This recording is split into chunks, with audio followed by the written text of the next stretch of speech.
Aitäh, tere kõigile veel kord. Lai maailm on nii lai, et seda lootust, et seda kõike jõuaks ettekandega ära haarata, on palju tahta. Seetõttu tegin valikuid. Isest võib kohe järgmise slaidi panna, see siin on nii tühi. Tegin valikuid, millest teile rääkida ja otsustasin, et lähtun nendest ohustatud asjadest, mis on jõudnud kuskile mingitesse rahvusvahelistesse nimekirjadesse. Seda, mida me üldse käsitleme väärtusliku pärandina nagu maailma tasandil, see on riigiti väga erinev. Ja minu viimane kogemus oli konverentsilt Moskvas, mis oli pühendatud siis 20. sajandi arhitektuuri kaitsele. Ja seal oli kohal muidugi Venemaa esindajad, aga oli ka inimesi siis Iisraelist, Hollandist, Saksamaalt, Lätist, Prantsusmaalt.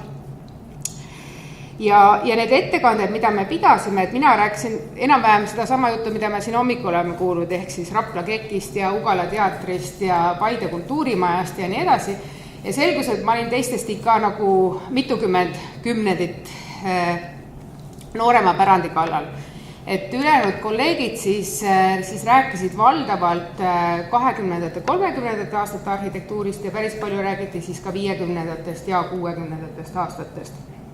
Et see oli selline omamoodi kogemus, et oleks ma veel Mardi moodi rääkinud 90. aastatest, siis oleks olnud täiesti mingis kosmoseajastus ülejäänud ettekannetega võrreldes. Aga kuna ma pidin rääkima ohustatud pärandist, siis hakatuseks üldse, kuidas nagu maailma tasandil rahvusvahelises liinis pärandit kaitstakse, et kõige peamine on siis maailmapärandi nimekiri.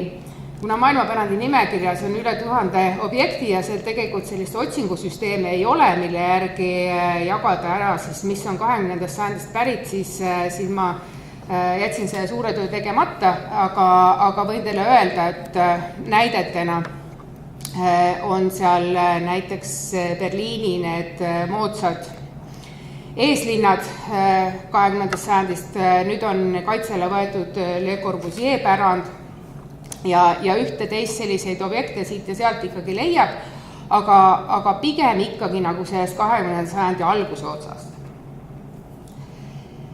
Aga praegu näiteks on salaja sain vaadata, on käsitlemisel näiteks Burle Marxi pärandi kandmine maailmapärandi nimekirja ja muud nii edasi. Aga et rääkida nüüd ohustatud pärandist, siis maailmapärandi nimekirja juurde kuulub siis selline nimekiri nagu ohustatud pärandi nimekiri. Ja vaatasin selle läbi.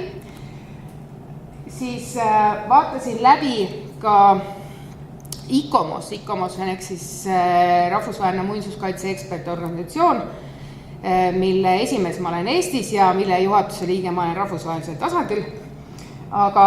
Ja selles suhtes ma tahakski sellest ICOMOS-i nimekirjast kõige rohkem ka rääkida, et ICOMOS-il on selline algatus nagu Heritage Alert ehk siis nagu pärandi hoiatus, mis on mõeldud siis rahvusvahelise tähelepanu tõmbamiseks.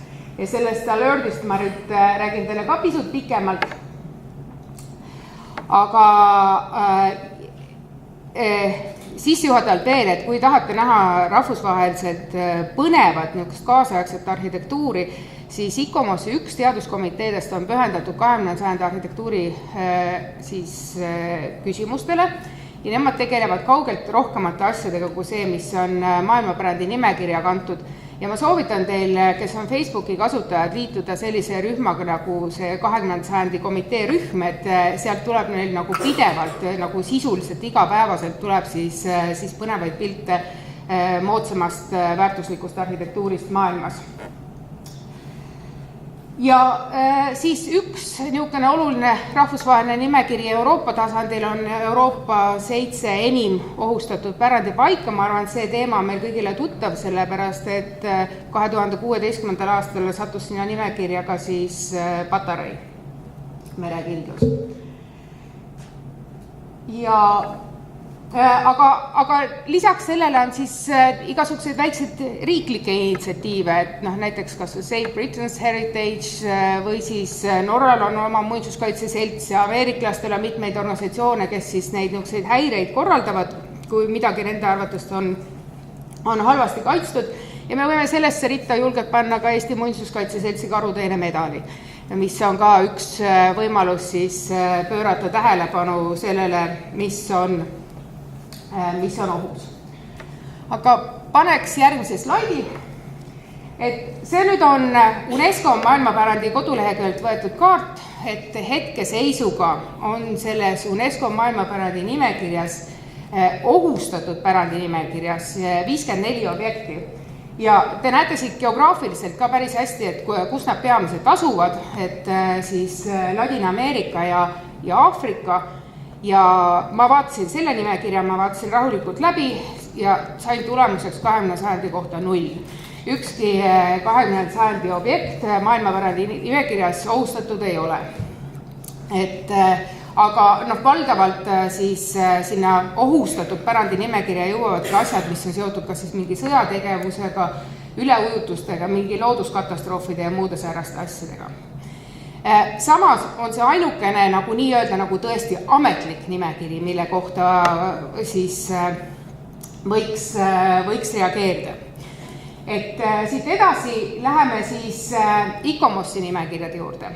Et ma vaatasin seda just nimelt see Heritage Alert nimekirja, et lisaks sellele ICOMOS siis peaaegu et iga aasta oma aasta koosolekul võtab vastu siis erinevaid resolutsioone mälestiste kaitseks, aga need on niisugused, nende kontrollimine võtab kõvasti aega ja ausalt öeldes nendest resolutsioonidest üritatakse pigem hoiduda, sest et need tulevad tavaliselt viimasel hetkel ja keegi ei jõua neid asjaolusid kontrollida, et kui objektiivsed need on.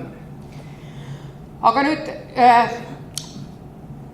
seal ICOMOS-i kodulehel on siis 2 jaotust, et on need kehtivad hoiatused siis ja on siis varasemad hoiatused, ehk siis kus probleem on maha võetud ja üks, kust on probleem maha võetud, on siis Stockholmi linnaraamatukogu, kus siis häire anti 2007. aastal.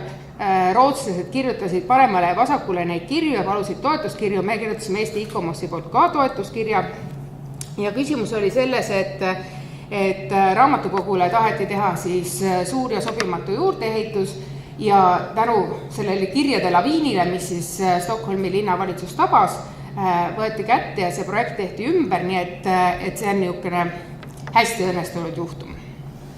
Võtaks järgmise. Selle järgmise pildi ma sokutasin siia vahepeal vahele, kui ma kuulasin Mardi ettekannet, et Viiburi raamatukogu kohta pole tehtud sellist hoiatust, mis oleks siis kuskil fikseeritud mingites nimekirjades, aga ma arvan, et see on päris hea näide sellest, kuidas kaitsta oma pärandit võõra riigi territooriumil. Ehk see, mis on toimunud Viiburis, eks ju endises Soome linnas, Alvar Aalto projekteeritud siis raamatukogus, mille nõukogude võim ja siis hilisemad võimud, mis seal on, olid unarusse jätnud ja soomlased võitlesid endale välja õiguse käia seda ise korrastamas ja restaureerimas ja nad on seda ka hoolega teinud, et sellest on saanud ka selline restaureerimise edulugu. Küll aga on selles nimekirjas, selles Heritage Alerti nimekirjas, mille ma alguses välja praartisin, oli siis Viiburi linnus, sest et see ei olnud 20. sajand, sellest ma praartisin ta välja, aga põhimõtteliselt see on näide sellest, kuidas kaitsta oma pärandit võõral maal, nii et saab küll läbirääkimiste tulemusel. Nii, võtaks järgmise. Ja see on nüüd näide Moskvast. Et ma panin siin kaanepilt on siis ühest ICOMOS-i tehtud uuringust Heritage at Risk, mis oli pühendatud siis Venemaale ja seda korraldasid sakslased ja neil on ka siis Saksamaaga seotud arhitektid, kes on nende projekteerimiste juures olnud siin. Et tegemist on siis Moskvas niinimetatud Narkomfini hoonega ehk siis Narodni Komitet Finantsov oli vist, komissariat Finantsov, oli selle hoone omanik, et ehitatud on ta siis 20. aastatel ja tõesti erakordselt huvitav arhitektuurne näide niisugusest Vene konstruktivismist. Ja see suurem pilt, see on nüüd tehtud oktoobris, kui ma ise Moskvas käisin, meile näidati seda maja ja Venemaal on üsna iseloomulik see, et tegelikult näidatakse sulle neid asju, kus neil on kas abi vaja või mida nad juba julgevad näidata, et juba abi on olemas, et siit pildi pealt ei paista, aga seal käisid siis tõesti juba otsast restaureerimistööd, et päris hea projekt on tehtud, hilisemad lisandused on siis eemaldatud ja see hoone tehakse siis, ma arvan, et lähiaastatel korda. Et seal on päris põnevad nagu läbi pooleteise korruse olevad korterid sees ja nendest kujundatakse siis jõukamatele elanikele linnakorterid. Ma just küsisin, et nagu jõukama elanik, et seal on neid ruutmeetreid on ikka äärmiselt tagasihoidlikud, et need korterid on enamasti 30-40 ruutmeetrid hästi ökonoomilise ruumikasutusega, et kas jõukam elanik tahab nii kitsal pinnal elada, aga siis vastati mulle, et need on need inimesed, kellel on nagu mitu elamispinda, et see oleks siis nagu see linna elamine on see ökonoomia seal. Aga tõesti edulugu. Siis teine, need on ka mu enda tehtud pildid ja sellepärast nad ei ole nii kvaliteetsed kui peaks, aga on siis Melnikovi maja, mille kohta just mõned aastad tagasi, täpselt ei mäleta, oli üks nendest ICOMOS-i koosoleku lõpu niisugustest resolutsioonidest, mis siis vastu võeti. Ja see on ka niisugune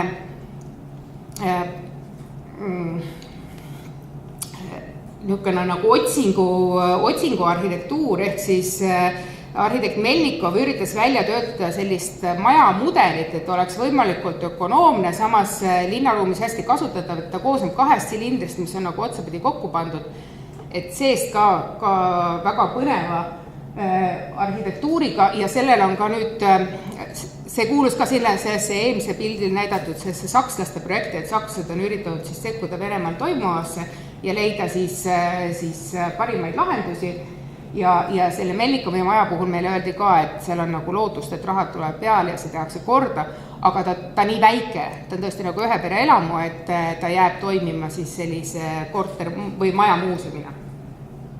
Nii, vaatame, mis edasi.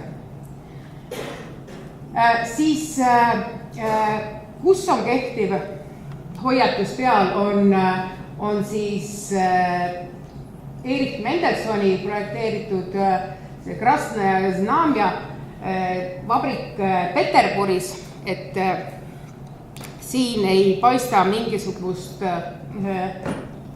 positiivset programmi esialgu tulemas, et selline asi on ohustatud nimekirjas. Siis vahelduseks natuke kaugemale, see on tegelikult hämmastav, et mul ei ole neid pilte väga palju, me jõuame üsna varsti lõpuni, aga väga suur osa on seotud Venemaaga, mis tähendab seda, et kas kõik võtavad endale Venemaa toimuvad nagu mureasjaks või oskavad venelased iseennast nagu nii hästi välja müüa, et nad satuvad nendesse rahvusvahelistesse nimekirjadesse. Et venelaste jaoks muidugi see on ka osalt see taktika, et sul on kogu aeg vaja, et keegi väljaspoolt tuleks ja näpuga näiteks selleks, et kodus midagi toimuks, et paljude teiste riikide puhul, nagu me teame ka maailmapärandi nimekirjast, et see ohustatud pärandi nimekirja mitte mingil juhul ei taheta sattuda, et see on selline häbinimekiri ja siis on nagu teine osa seltskonda, kes siis üritab oma hädasid nagu maailma tasandil presenteerida lootuses, et sellest väljaspoolt tulevast tähelepanust on siis abi.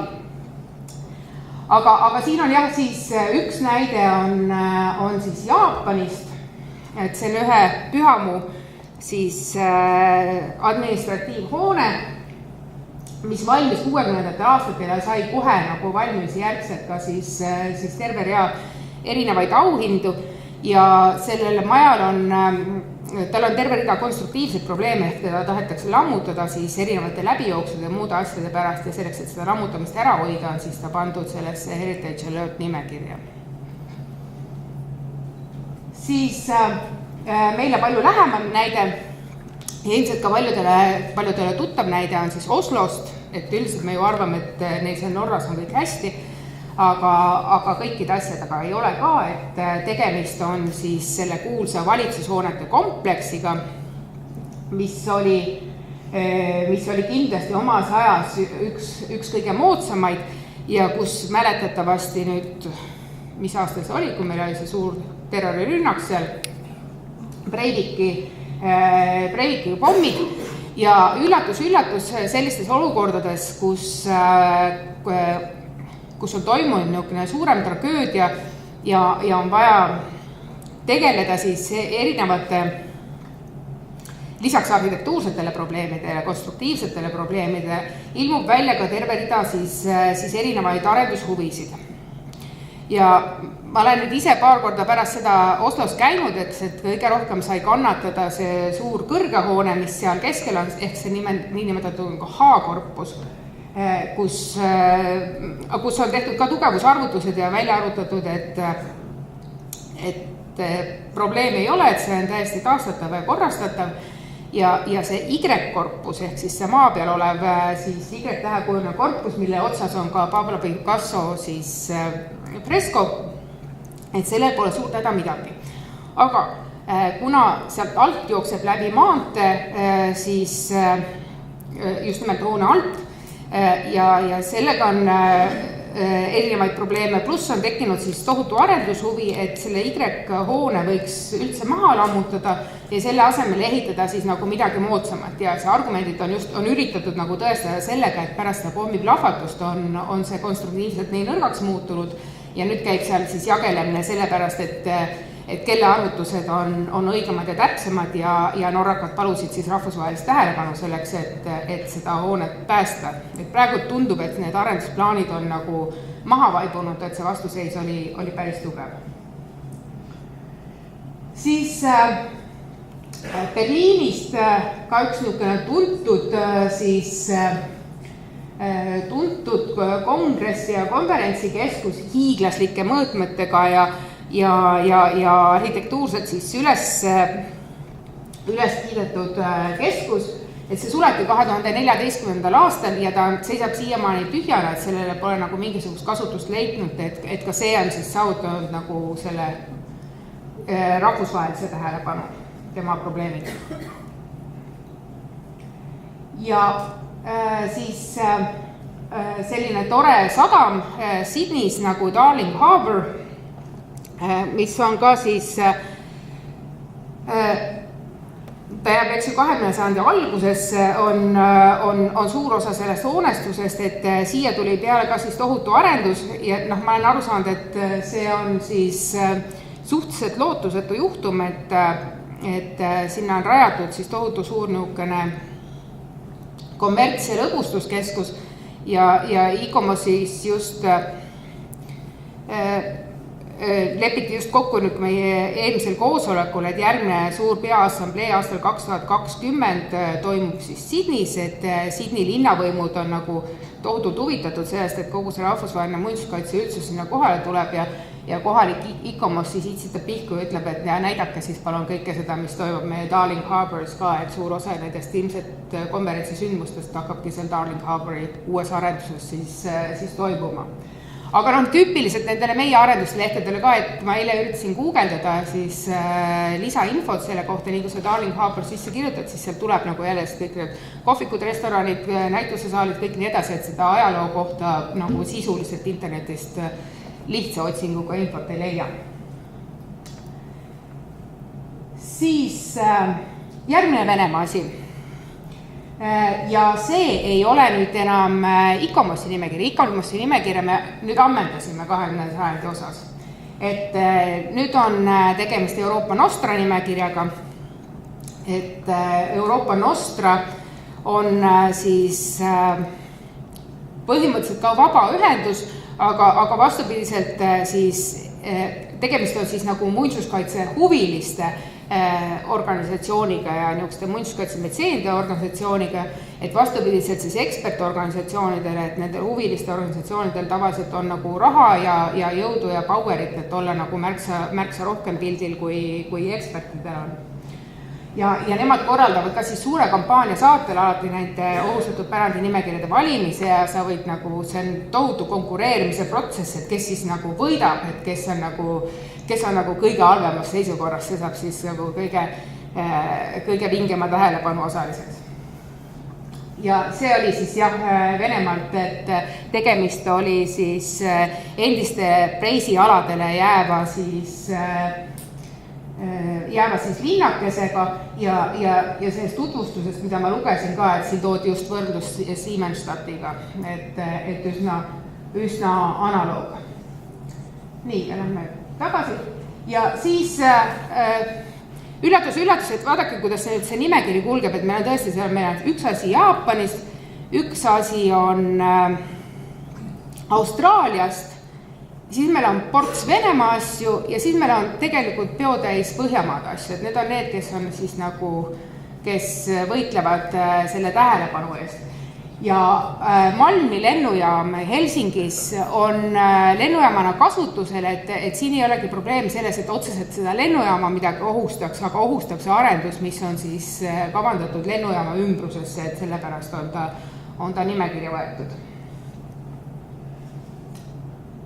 Ja see peaks olema nüüd peaaegu viimane, see nüüd kõige uuem ehitis, et tegelikult vaadake nüüd seda 80. ja 90. meil sisuliselt ei ole nendes ohustatud pärandi nimekirjades, et tegemist on siis Bulgaarias paikneva niisuguse maja monumendiga ja põhjused, miks ta siis siia nimekirja on sattunud, on, ma arvan, et see ülemisel pildil on nagu kõige kujukamalt näha, et need ilmastikuolud, mis selle hoones sees on, ei soosi ilmselt tõesti selle säilimist. Ja see on ka siis selles Euroopa Nostra nimekirjas. Nii, aga tahaks lõpetada ka sellise kodusema teemaga ja ma mõtlesin, kuidas ma teda sobitan, et ma arvan, et räägiks sõnakesega sellest pärandist, mida ohustas siis 20. sajand ehk mõisaarhitektuur. Ja räägin seda sellepärast, et siinkohal kuulutan enam pidulikult avatuks meie sellesuvise Eesti, Läti ja Leedu mõisate ühise külastusmängu. Et kuna ma olen mõisatega õige pikalt tegelenud siin mõisakoolidega seoses, siis selleks, et tähelepanu juurde võita, me tahtsime tekitada võrdlusmomenti siis naaberriikide mõisatega ja tänavu suvel siis 26. maist kuni 16. septembrini meil on praeguse seisuga avatud 56 mõisa Eestist, 46 mõisa Lätist ja 36 mõisa Leedust külastamiseks, et palun olla tähelepanuga või uudistega kursis ja suvel mõisaid külastada.